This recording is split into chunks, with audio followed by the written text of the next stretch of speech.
write a poem about April. The first one is it's called Just Before April Came by Carl Sandburg. The snow piles in dark places are gone. Pools by the railroad tracks shine clear. The gravel of all shallow places shines. A white pigeon reels and somersaults.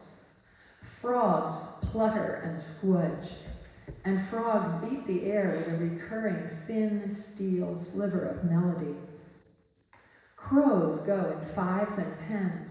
They march their black feathers past a blue pool. They celebrate an old festival.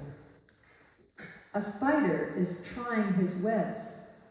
A pink bug sits on my hand, washing his forelegs. I might ask, who are these people?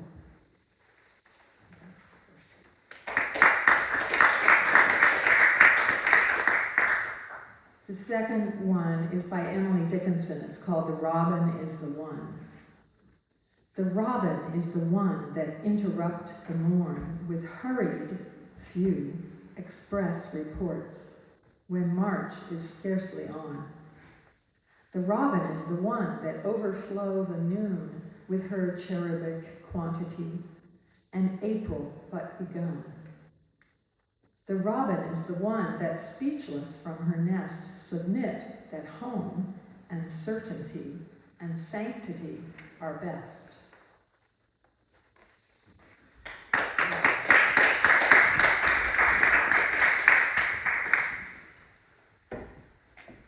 So this is not one of the prompts, but this is from a book of poems by Ada Limon, who was the 24th Poet Laureate of the United States.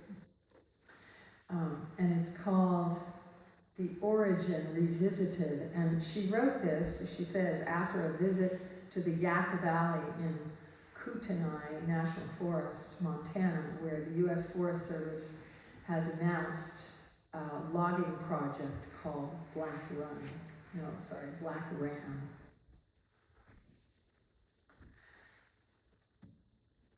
The Origin Revisited.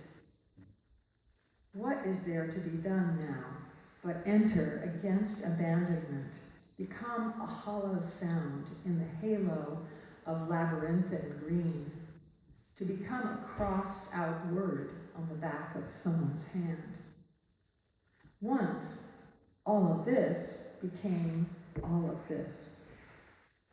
One not yet golden western larch curves by a white pine. A white pine curves by a western hemlock. No one here is heroic. To enter here is to enter magnitude, to feel an ecstatic somethingness, a nothingness of your own name. All words become wrong. A whole world exists without us, but who is us? Lichen, moss, grizzly scat, moose hoofprint, like 2 exclamation points by the drying frog pond. How do you know you're alive? What evidence will you leave? So many myths are unraveling. A yellow swallowtail glides by over the sinless creek bed. A storm wets the skin, and we are surprised we have skin.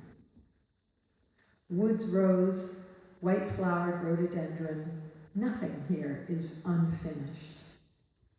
What it gave me?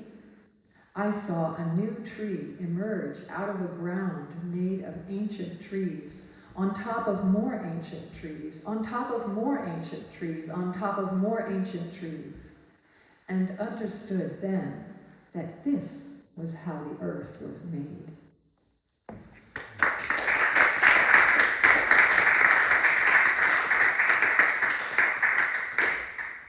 I just thought that, had the thought that you could kind of use that for a celebration of Earth Day, which is coming up.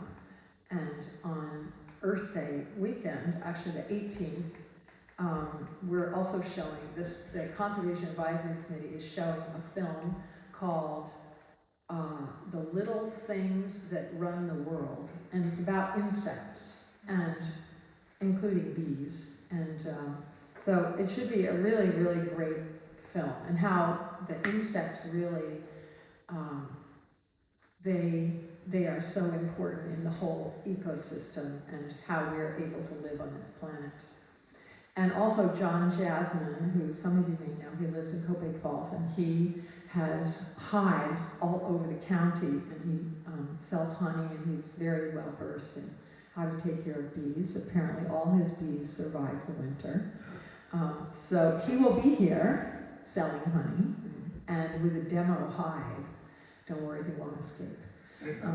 So that's another event going on, April 18th. All right, thank you.